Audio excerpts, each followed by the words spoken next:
All right, I think we can get going. So welcome everyone to this session on lessons learned from the front lines. We're going to run this session. We'll go for 45 minutes, and then we'll have time for about 10 minutes of Q&A. You can also go to the breakout sessions, but we encourage you to stay if you're interested for an extra 10 minutes of Q&A.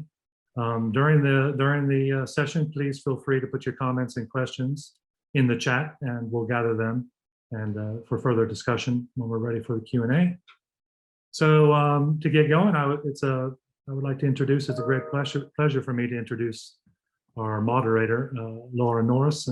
Laura is an associate clinical professor and the co-director of the High Tech Law Institute, the director of the Entrepreneurs Law Clinic, and director of the Tech Edge JD program at Santa Clara University. So, and once in a while, it seems, Laura, you get some sleep as well with all this going on. So thank you very much for being here today and to lead this important discussion. Over to you to introduce your great group of panelists. Thank you so much, and thanks for having me here. I'm really excited. This has been a great conference. I've been catching up since I wasn't able to attend live, but I got lots of notes from other folks, and it sounds like it's just been really a wonderful conference. And I'm excited to have this panel discussion today. I am going to let my panelists introduce themselves in just a minute. I have, though, here with me all in-house counsel. I have Santiago from EA, Sabra from Western Digital, Charu from Facebook, and Joe from Pure Storage, all of whom are working in the trenches with intellectual property with some of the most innovative companies. So hopefully we're going to hear lots of really wonderful and practical advice today. Before we start the panel, and before I jump into questions, I'm going to just talk through a couple of slides because, and then I will not have slides for the rest of the panel discussion because I want you to be able to see their lovely faces while they're talking. But the slides are really to talk about a study that I've been working on with colleagues at Santa Clara University and in conjunction with the USPTO. We've been working on it since the late fall of 2020.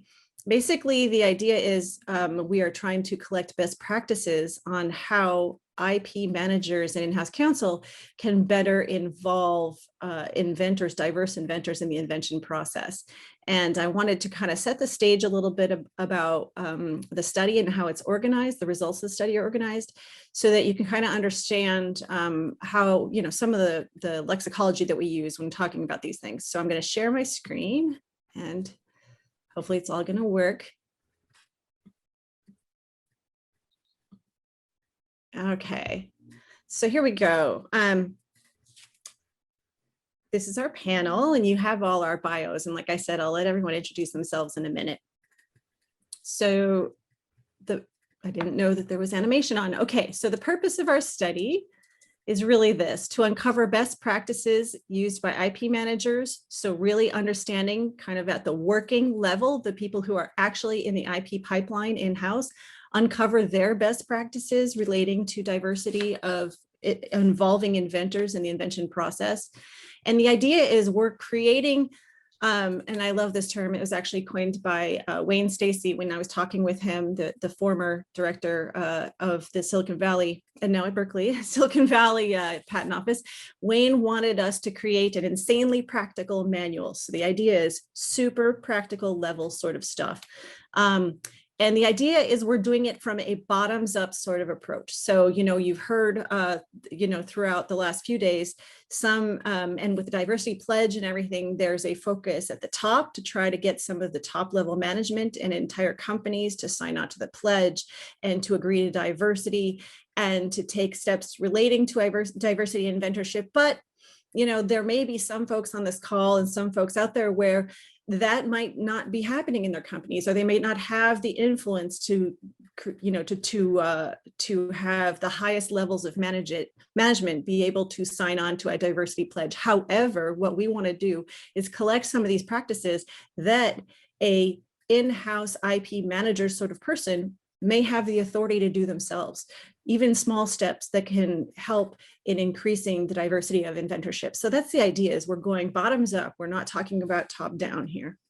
And like I said, it's all about for use by in-house IP managers, or I'll say, also there might be some private law practicing attorneys out there who may be working with smaller companies and maybe they're the IP manager for their company. But the idea is people who are actually managing the invention, disclosure, and patent preparation procedures within their company. And our methodology of our study was threefold. First, we held roundtables, and this is where the USPTO really came in to help us, is the USPTO helped us to identify companies from all across the country in all different kinds of industries. We're not just focusing on Silicon Valley, but all over, and held roundtables with those innovative companies. Several of the folks on my call were on those roundtables, or their companies were represented on those roundtables.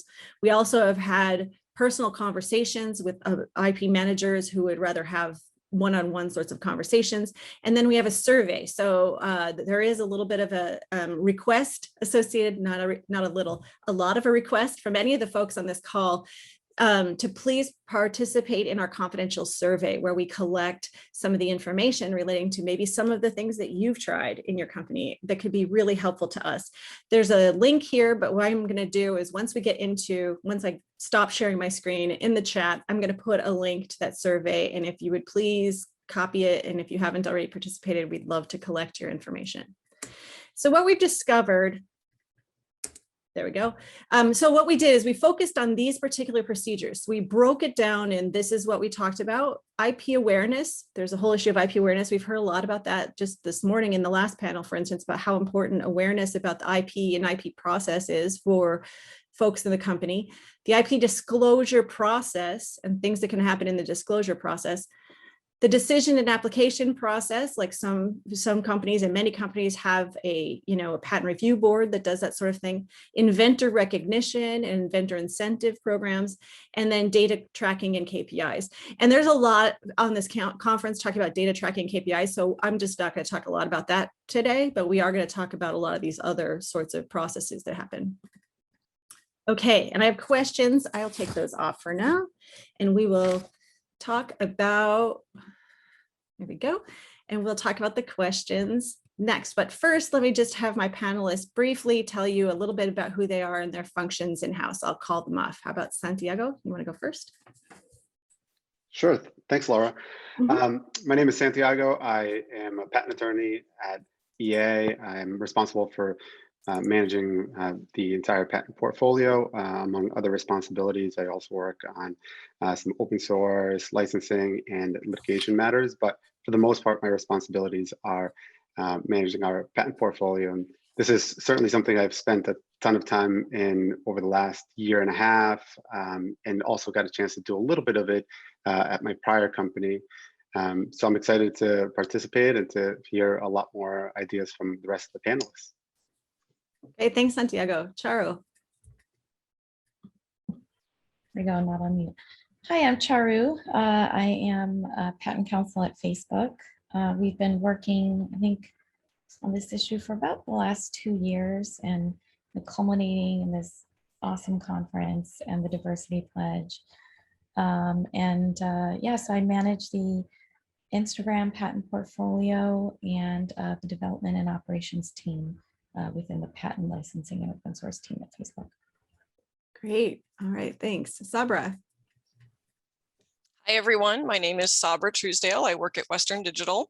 I'm one of 6 patent portfolio managers. I'm primarily in the area of consumer devices and platforms. And so I also manage Western Digital's female inventor program, which we call She Invents. So we've been working on this for about the last year and a half. So I'm excited to share with everyone what we've been doing so far. Great. Yeah. Thanks, Sabra. And then Joe. Hey, good morning, folks. My name is Joe Cochaire. I'm the Director of IP Strategy at Pure Storage. I'm speaking to you from Austin, Texas this morning, and I'm thrilled to be here. Look, Pure Storage cares a whole lot about patents. We care a whole lot about diversity. So this is the perfect intersection of 2 things we're passionate about. So very happy to be here. Wonderful. Thank you. Bear with me for one more second. I'm going to share screen again because I realized that one of the slides, there was a malfunction, and it's an important one before we start talking about it to kind of set the stage on the way that we organize some of the feedback. You can see here. there we go. We organized some of the feedback in our manual, which will be published certainly in the next couple of months after we hopefully get some more survey responses.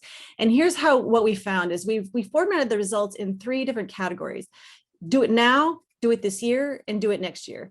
The idea being do it now is potentially you could implement something quick. It's a hack. You could do it now. It's likely budget neutral. It may be within your authority. Of course, we understand that these timeframes are going to be different with respect to certain companies. Certain companies, it just takes bureaucracy to change anything. I understand that. But the idea being, though, that these are easier, middle, harder to implement, and we put them, we organize them that way. So then there's do it this year, which maybe they require some planning, maybe some creating content, those sorts of things. And then the do it next year is longer implementation.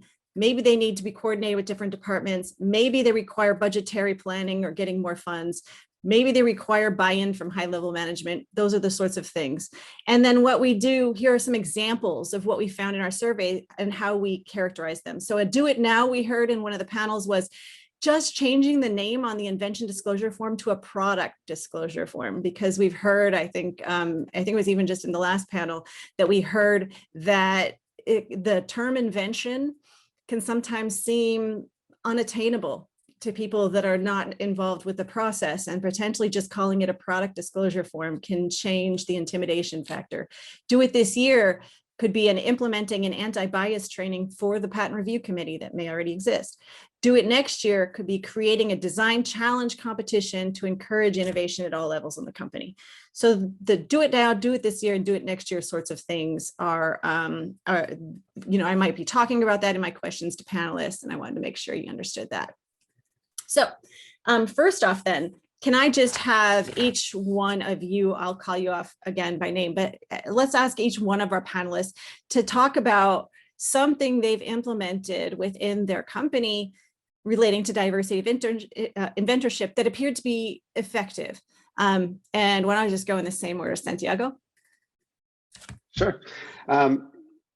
Something we did earlier this year during Women's History Month was extremely simple to do, didn't require much work at all, but ended up being well received, was just doing a spotlight of some of our most prominent women inventors.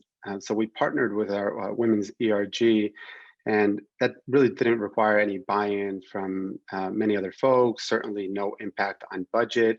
And when you're dealing with a company that's committed to diversity and inclusion, it was well received by everybody. So we did a short set of questions for 5 of our most prominent women inventors, and that ended up getting published with a number of other inventors, a number of other women throughout the company on an internal site that we had.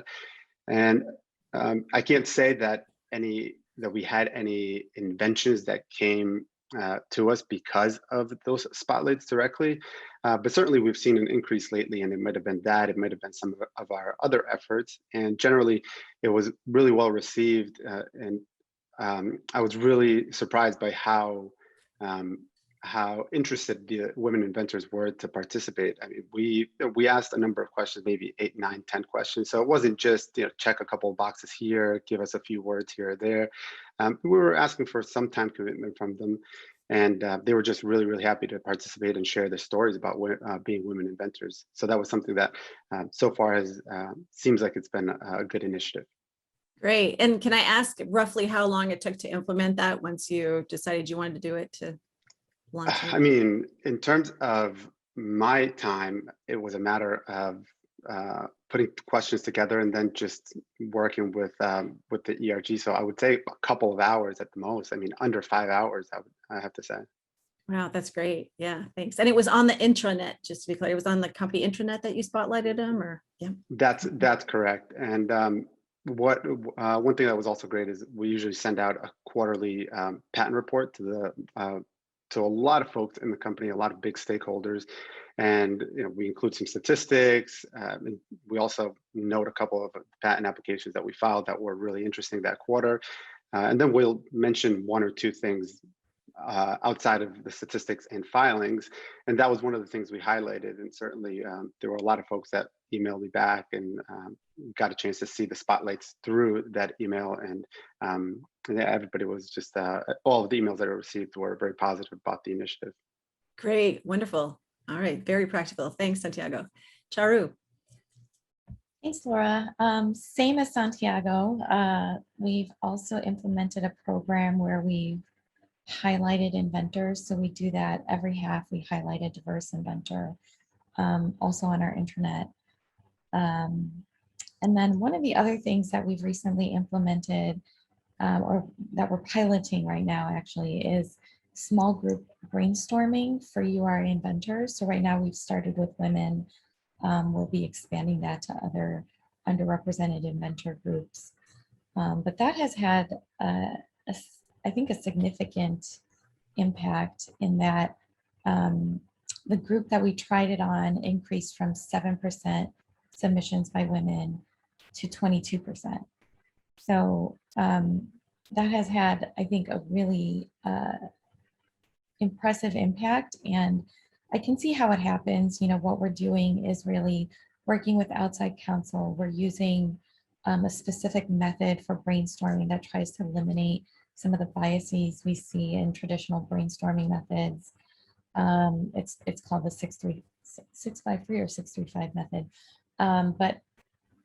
And so we've worked with outside counsel to implement this program and have really seen some great feedback in some of the post brainstorm interviews with the participants, and they've really said that this has made them more comfortable with the patent process. They're not as hesitant to submit ideas afterwards. It kind of takes out some of that, I can quote, icky, shamey feelings that they've had in presenting their own ideas. And so we've really seen some success with this and are hoping to expand it to other parts of our business and other in-house counsel that will be utilizing this method.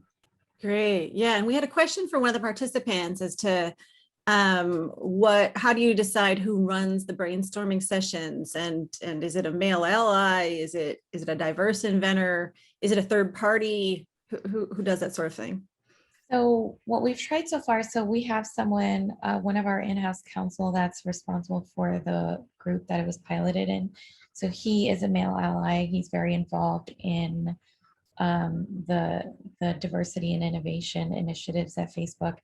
And so he's been the one running the pilots. But what we're expecting is that all of our in-house counsel eventually be trained in these methods and be able to implement them in their own groups that they support. But what has also helped is having me or one of the other women on the team be present for the informational sessions, to know that this is kind of something that's been developed with everyone in mind and has the support of all of the in-house counsel at Facebook. And so thus far we've tried that and it's been pretty successful, but definitely open to hearing feedback from our inventors on what makes them most comfortable. Great. Yeah. And so just one more question about the brainstorming to dig down a little. It sounds like it's all within maybe a product group or something. So is there thought about trying to make it more potentially multidisciplinary or including people that might not be product designers, say? Yeah, we've actually had, so Kevin is the attorney that's been doing these, and he's tried 2 different methods within the AR/VR space. And one of the methods was team specific. And so that was, I believe it was a group of designers. And then the other method worked with our women at AR/VR. And so it included people from multiple disciplines, and they were able to sign up for whatever problem we proposed to solve. And that allowed multiple different disciplines to sign up for the same problem and be involved in solving that problem. I see. Yeah. So it sounded almost like kind of what Santiago was talking about, maybe partnering with an affinity group that kind of is there. Okay, great. Yeah. Thank you. No problem. Okay, Sabra. Thanks, Laura. So as I said, I run the She Invents program, and one of the things I did in the program is to create an intranet site just dedicated to the She Invents program.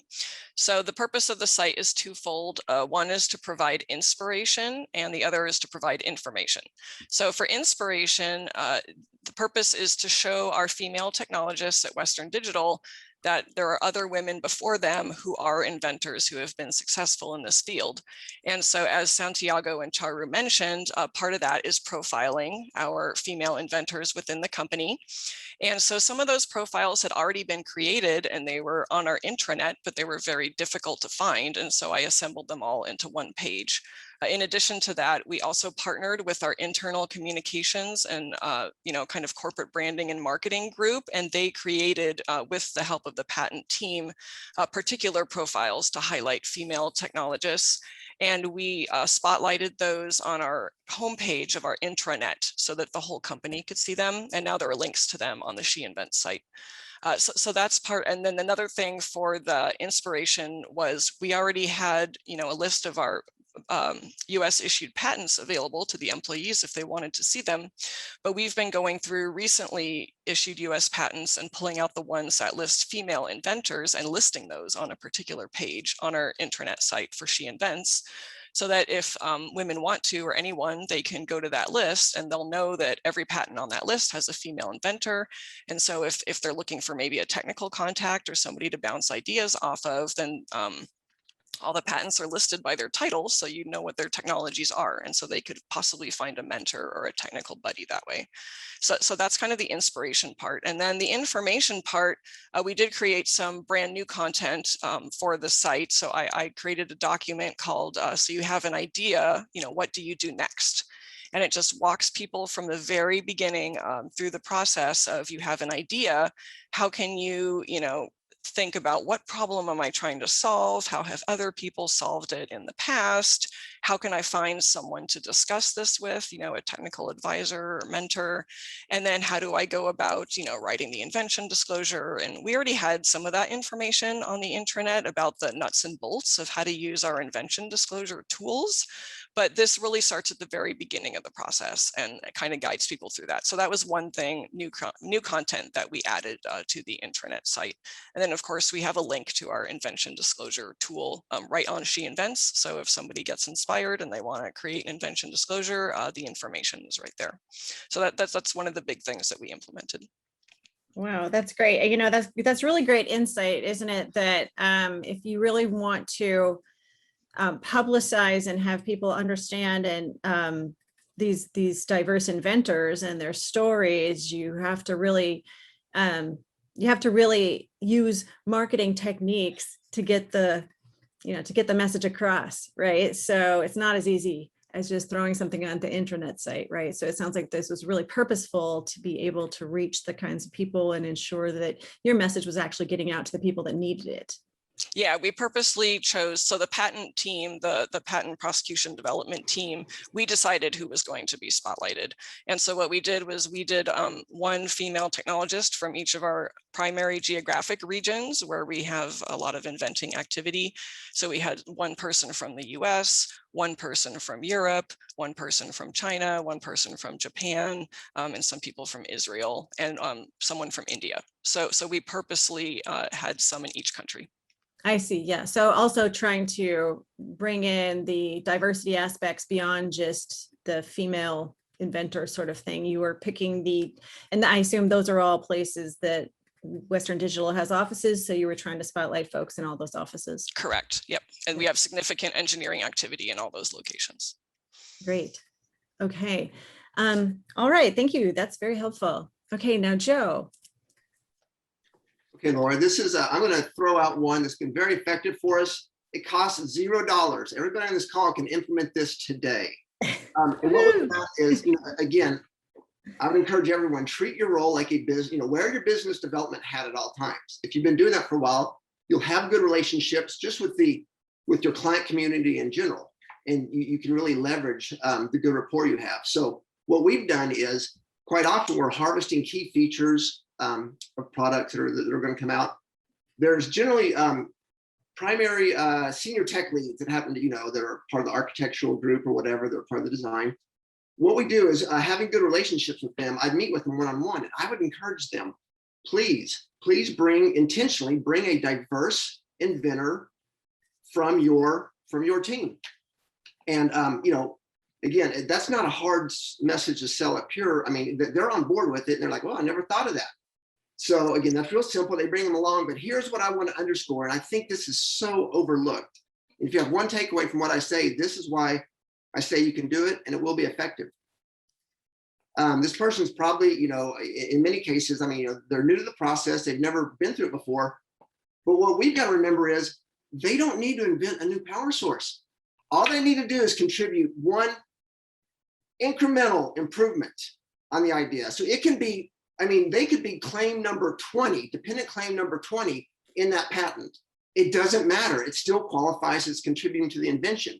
So while they're hearing the senior leads talk about, whatever, wonderful innovation that they rolled out, be intentional about engaging the diverse inventor that was brought along to that. And, again, that's incumbent on us to give folks a white glove service. We want to demystify the process, let them see, hey, this isn't so bad. Those patent folks, they don't bite. Wow, this is great.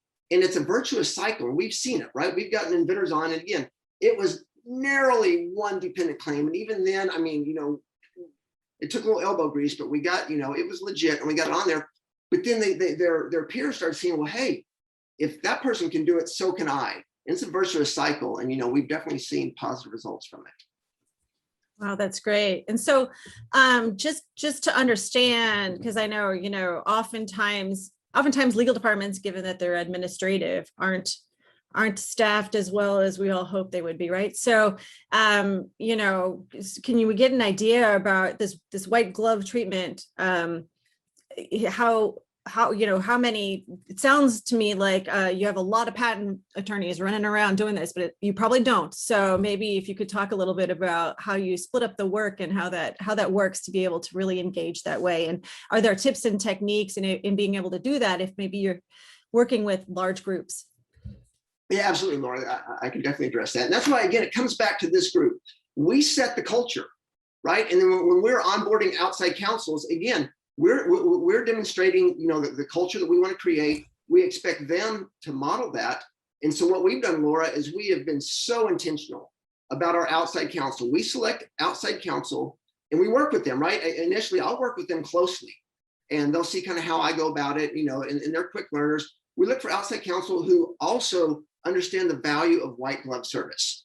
Because again, at the end of the day, I want them to treat our inventors like royalty, all inventors. So again, the comment I'll make is this white glove service isn't just to diverse inventors, it's to all inventors. But if we're intentional about bringing diverse inventors into the fold, they'll get that white glove service from me and they'll get it from our outside counsel. So a lot of it is, or most of it is, I can't scale myself, but we scale through bringing on outside counsel who are very business development focused and they know our expectations. Great. Okay. So, and do you go and collect to be able to figure out whether your outside counsel, for instance, are really delivering on the customer service model with respect to your inventors? Do you go back and collect information from your inventors and check in and see what their relationship was like, that sort of thing? Yeah, absolutely, Laura. That's a great question. And again, that's why we're intentional about just having good rapport with our inventors. I don't even have to seek it out, right? We'll have natural interactions with them. Of course, before the pesky virus, I'd see them in the hallways, right? So, I got a lot more touch points on it. And I could quickly, a 10-second chat by the water cooler, I'd kind of get a sense on was that a positive experience or not. So that is absolutely critical, closing that feedback loop. And when you sense they had a bad experience, again, maybe the inventor was in a cranky mood that day. I don't know. But at the same time, I will follow up on it and I'll try to understand it because our goal is always white glove service. Give them a reason to want to come back. That's great. All right. Thank you. Yeah. And we had a question from someone in the audience, and I think it probably has to do with you folks that said you actually created content to spotlight diverse inventors, asking if you had internal communication support, and do you have tips on how to engage with internal communications, get them on board with spending time on this project. And maybe I'll just open it up if someone wants to answer. Charu, it looks like you took yourself off mute, so maybe you could go first. Yeah. So we've actually done this wholly within the patent team at Facebook. And so really it's our own in-house counsel interviewing the, profilee or the spotlighty. And we've done written interviews. We've found that obviously video is more engaging. We've tried to do video interviews. But that being said, we are getting more and more support from our internal comms as this initiative grows into something kind of more significant. And so we've had their support on a number of projects where we're trying to like disseminate the information about our diverse inventors and the statistics and that kind of thing internally. We've had a lot of support there. And so I think it's one of those things that you, like Joe said, it doesn't cost anything. It's just a little bit of elbow grease where you pick someone to highlight, talk to them in a really kind of natural conversational manner. And I think the effect is that people who didn't see themselves as inventors before can see themselves as inventors now. And so, what we've tried to do is pick people from different walks of life who have different technical backgrounds or not technical backgrounds at all. So one of our last inventors was a fine arts major, right? And so you can see yourself reflected in those inventors, and I think that has kind of gone a long way to change the perception of who an inventor can be. Yeah, great, thanks. Sabra? So for ours, where we did partner with internal communications, they're called strategic communications at Western Digital. And that's the one where the patent development team chose one woman in each major geographic region. So those were definitely, they were written by internal communications. Internal communications developed the questions and sent them to the inventors. But like I said, the patent development team was the one to decide who should be profiled. But we do have other support inside the company that was already creating its own content. Like I mentioned, I just assemble the content and link to it on our internal site. But for example, last summer, with the racial unrest that was happening in the United States, our company had an internal project called Share the Mic Now, which was highlighting diverse employees within the company. And if those employees were women who were technical staff, then there you go, there's a profile already done. And similarly, we also had a podcast project that was done within the company to highlight innovative people. And if they were female and on the technical staff, then that's already done. There's another profile. So we just kind of gathered all those, but we did partner with our internal communications team. Oh, that's great. Yeah.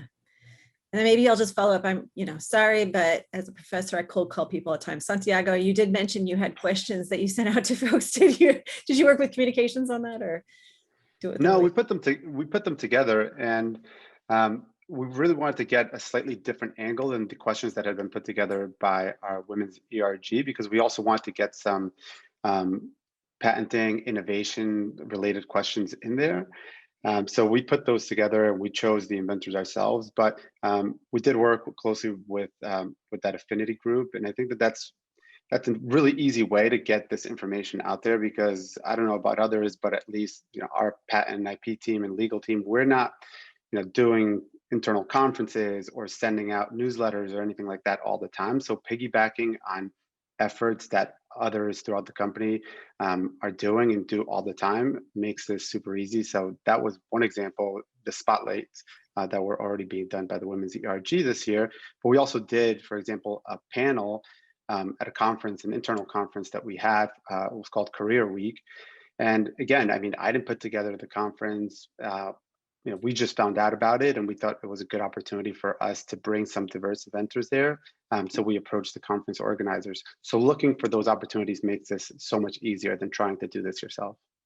Got it. Yeah.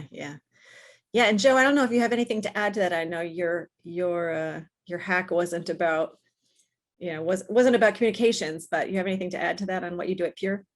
No, actually, I think the other panelists said it well. One thing we do, Laura, is we've been, what we're very intentional about is to kind of get the work, our internal communications. We identified and partnered in this case with one of our female inventors, and we've let her be the champion to go speak at all hands and things like that to get folks into the into the patent program. And again, I mean, let's face it, our clients trust their colleagues more than they trust us on the legal team.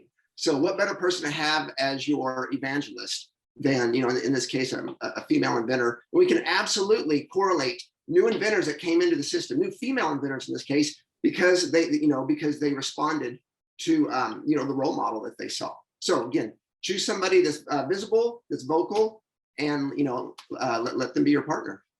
Yeah, great. Yeah, and go ahead. Can I piggyback on what Joe said? So Yeah. that reminded me that we have quarterly all company, all hands meetings. And, you know, so at those all hands meetings, you know, the CFO will speak, the CEO will speak, but then there are a couple invited people to speak from the leadership team. And so one of our most recent quarterly all hands meetings had a conversation between the head of our kind of research and strategy talking to our most prolific female inventor who has over 200 issued patents. And so that was a great way to show her off to the entire company as inspiration for other people. Great, yeah. Okay, and now I'm going to ask a question, and I'm not going to roll call all of you, but because not everybody likes to share maybe their challenges, but wondering, did any of you have any stories about potential challenges you had, or potentially something that you tried and maybe decided to abandon or switch gears because it didn't work as well as you thought it might, or anything like that? Does anyone want to share any stories on that? Go ahead, Sabra. I can share that one of our goals was to make sure there was at least one woman on each of our patent review committees. So we have like about a dozen or more patent review committees because our technology areas are so broad.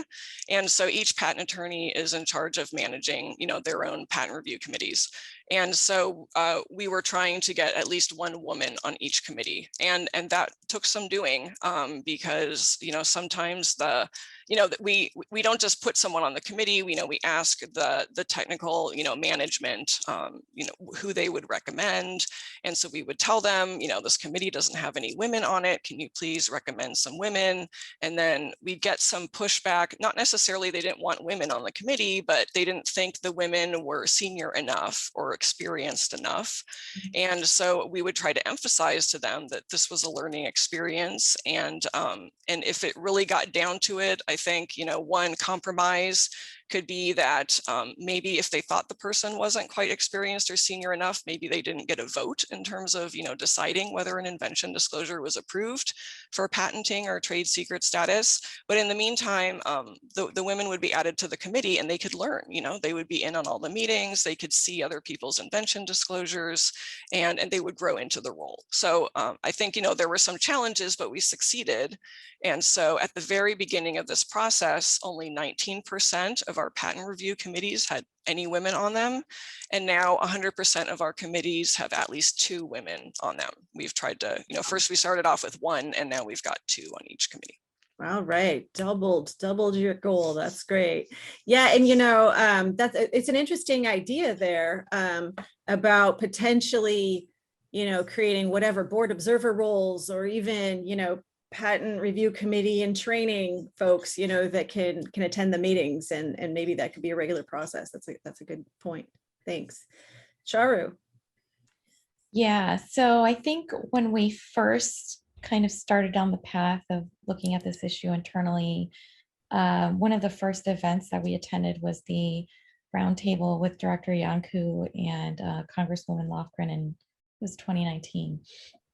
And so we kind of jumped into problem solving mode right away and said, okay, we're going to have this huge patent harvest session. It was advertised and shared by all of our senior leadership, from like Boz to Fiji to Deb, and it was something we were like, yes, this is going to solve the problem. We're going to get a bunch of, you know, women inventors signed up, and you know, it was really poorly attended, and I think, gosh, we learned so much from that, and then started taking like a step back, looking at the research, saying, well, women tend to collaborate more and brainstorm in collaboration sessions. There's an intimidation factor sometimes, or a lack of confidence. So then we're asking people to bring their ideas to an event attended by senior VPs. Probably not the best idea. And so we had a lot of learnings from that experience, and now have shifted to these small group brainstorm sessions that I mentioned earlier. And wow, what a difference. The attendance is, there's people that, sign up and there's no slots left, right? And so we have a much greater understanding after 2 years of what the problems are and what the barriers are to participation. And so while it's great to kind of jump into problem solving mode, it's also really important to kind of empathize with your inventors. We did a design sprint after that to kind of, maybe have a better idea of what solutions we can bring to the table that are really kind of tailored to the inventor, and not something kind of we thought up and thought would be successful, like in our own little bubble. And so I think, one of those is considered a failure, but I think it's really important to kind of look back and say, well, you can keep going from that, and then also try different things until you find something that works. Great, great. Yeah, thanks. And it's interesting. We heard that actually in our roundtables, is that some folks said one of the most effective things they could do is when they were already having brainstorm sessions is to make sure the managers weren't in the room. Yeah. So right there could be a hack right there, right? So Definitely. thanks. Yeah. And then I don't know, Joe or Santiago, you have anything to add to that question at all? Or? No. Yeah, I think one thing I would say is, I think my biggest obstacle was actually just getting started. It's really tough at the beginning. Like, you sit down and you have so much interest and so much passion, and you start just writing down a million things you want to get done and how impactful you want to be. And then you look back and it's been weeks or months, and I was really stuck about what's that first step that I take. So I think that was my biggest obstacle. And I think that's why the way you've broken these suggestions down by do it now, do it soon. I forget what the second and third were. This year and next year, but yeah. That's right. Breaking it down that way, I think is great, because then, okay, you put down your list of initiatives or things you want to get done, and then you can just focus on those, do it now, so that you're not stuck in this, in this cycle like I was, and just not getting off the ground. Great. Yeah, thanks. And then we've got, I think, 3 minutes to Q&A. Joe, do you have anything to add before we go into Q&A? No, Laura, I flapped my jaw enough. Oh, I don't know about that. Okay, well, we've been doing Q&A kind of all along, but do we have any questions and answers? We have 10 minutes until 10 o'clock to take questions. And if we don't get questions from the audience, I always have a back pocket full of questions, but does anyone have any others that they want to ask? I'll watch the chat. Okay, question for Charu. Can you explain the 635, or I think you didn't know if it was 635 or 653 or something, but maybe just talk a little bit about what that is.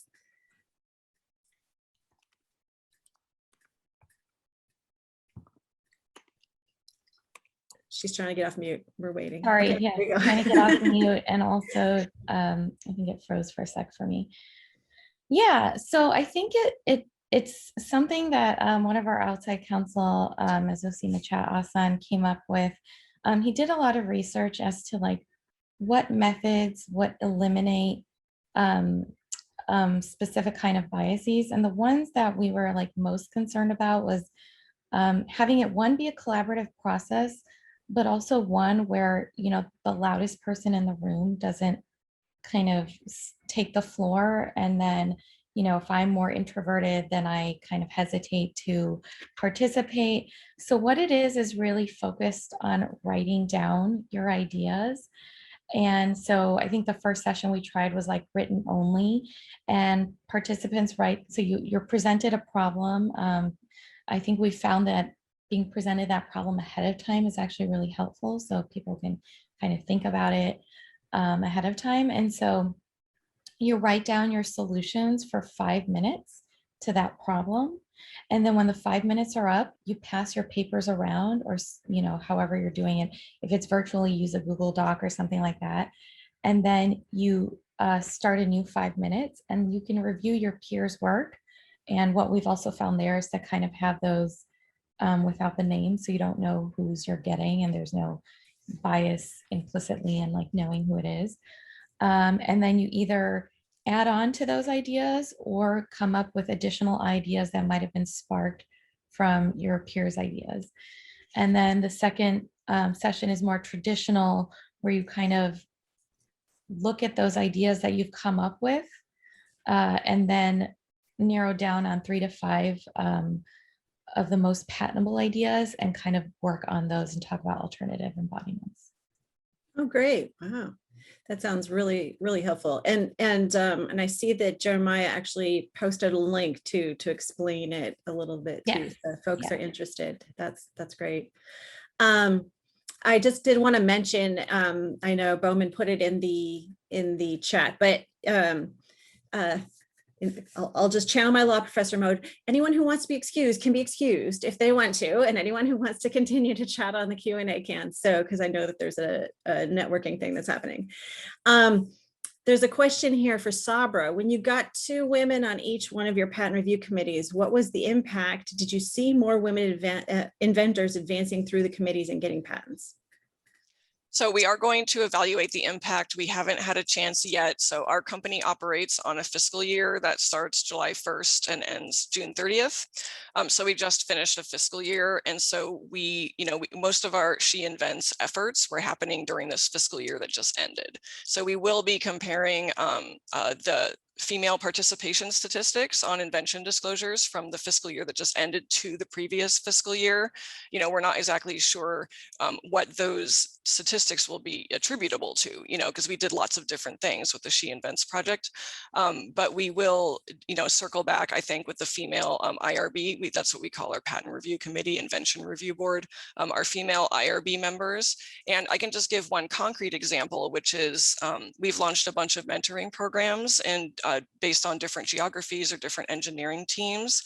And so one of those geographies had a panel of prominent female inventors. And so one of the members on the panel was a female invention review board member, so that she could talk about what it was like to be on the patent committee and what kinds of invention disclosures she was seeing, and what were the problems with them that people needed to go back and fix, and resubmit, so that she could provide guidance to those submitting new invention disclosures. So that's one very concrete example of just having the women on the patent committees, then they can mentor other women on what they're seeing and learning there. Oh, that's great. Yeah. And you don't do anything to do mentor matching or anything like that, just maybe kind of mention that these people could be mentors, but you still leave it up to organic mentorships to occur. So what we do is our team in Israel had come up with their own mentoring program, totally on their own, independent of the She Invents program. And so that program was very successful. And what they did was they created small harvesting teams, kind of like what Charu was talking about. And so they would have 1 or 2 what we call junior inventors. Maybe they had no experience being listed on an invention disclosure, or maybe just a few. So 1 or 2 junior inventors and 1 or 2 senior inventors, and the junior inventors would be female, the senior inventors could be male or female. And the goal of that mentoring program in Israel was to create invention disclosures with those junior inventors named on them. And so the senior inventors would guide the junior inventors through just considering work that they're already doing as part of their job. So it's not necessarily brainstorming to solve a new problem. It's just examining what they do in their everyday job and figuring out which of those technologies would be best, would be most promising to put in an invention disclosure. And so the senior inventors would talk through that with the junior inventors. They'd talk about, what's in the prior art that they know about. Is it detectable what's the likelihood of third-party infringement, and just explain those concepts to the junior inventors. And that's how they would evaluate which ideas are most promising. And then the junior inventors would write up the invention disclosures, and then the senior inventors would help them revise it. So that particular mentoring program, the staff in Israel that came up with it, they decided on the mentor and mentee pairings. So now we've replicated that program in other areas, and we rely on either the geographical region or the technical team to come up with the mentors and mentees, and then to pair them up appropriately. Got it. Okay. And then I don't know, either for Joe or Santiago, do either of you in your companies have anything like a mentoring sort of program that you've tried for this sort of thing, and have anything to add there? Joe, no? No, we don't. In fact, we expect everybody to be mentored, right, Laura? I mean, we expect that Yeah. just to be ingrained in the culture, but no, we do not have a organized mentoring program.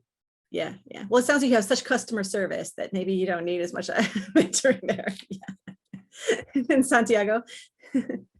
Same, we have mentoring throughout the company, but nothing kind of tied to innovation or patenting at all, but great idea for sure.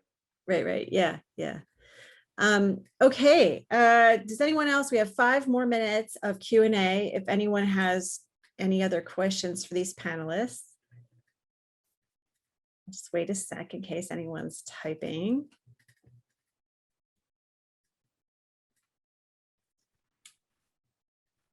All right, well, with the 4 minutes, I could do a lightning round to see if any of you have a very quick do it now hack. I know Joe already came up with one. Maybe you don't have 2 in your back pocket.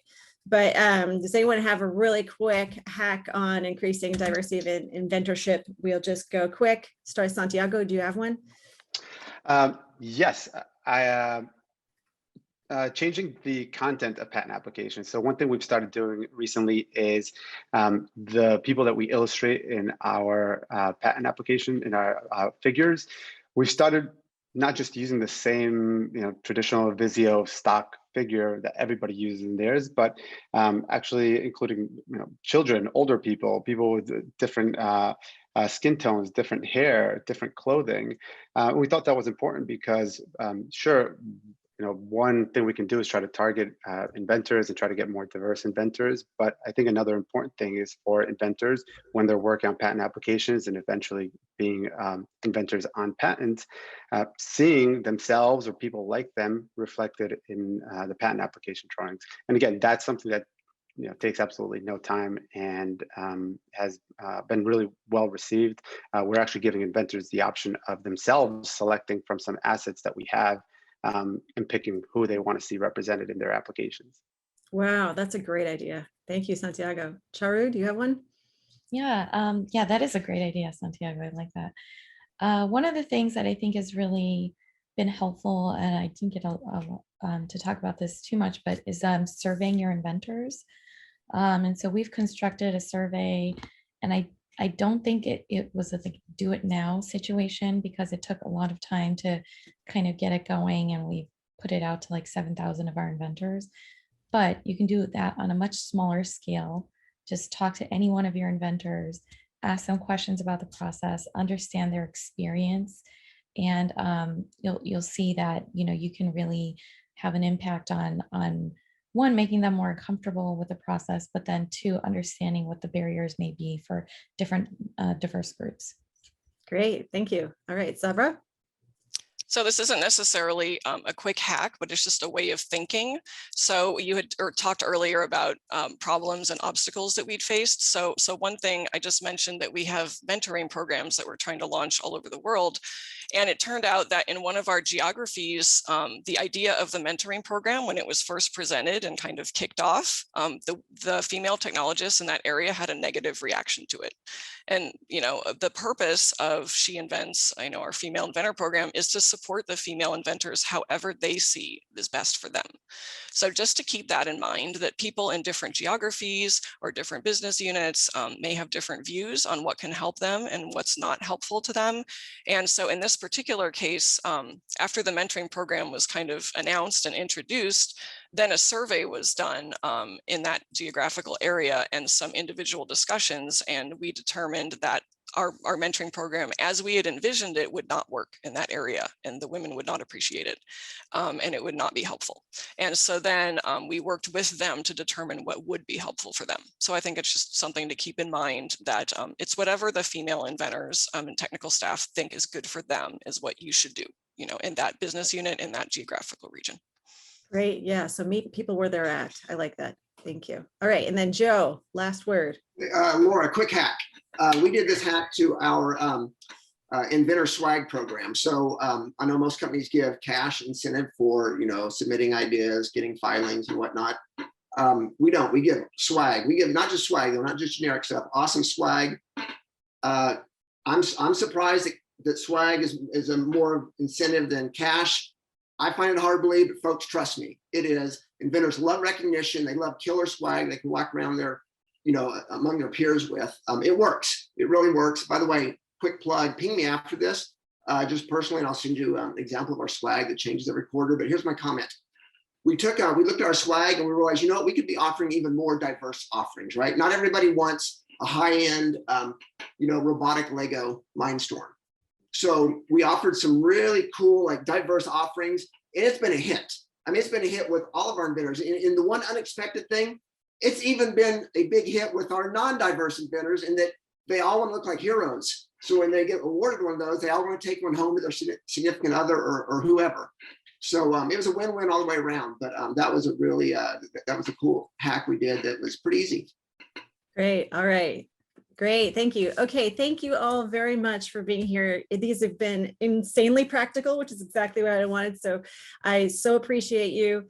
And I'd like to invite everybody to virtually clap and thank my panelists. And if you want to hang around now, there's an informal, oh, thank you. People are clapping. Now there's informal for anyone who wants to stick around and chat during the next half hour. Go ahead, Bowman, you can take it away. Yeah, I can. Thanks so much, Laura. It was a great job. And thanks for all your great work at Santa Clara. And we got a lot of practical ideas. It's good we had that lightning round. Everyone, was holding stuff back in the back pocket there. So maybe we should do another lightning round and get it all out of them, right? Joe in the beginning was like, I had this one hack you should use, but he had two. He had two of them. It's like, he probably has three. So, but thanks so much, everybody. It was a great discussion. As you can see, there's lots we can learn from each other.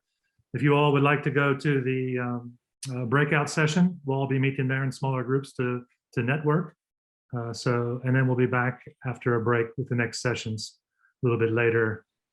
I was going to say this afternoon, but I don't know where everybody is in the world. A little bit later on, we'll be back in about 20 minutes. All right, everyone. Thanks so much. Take care. See you soon.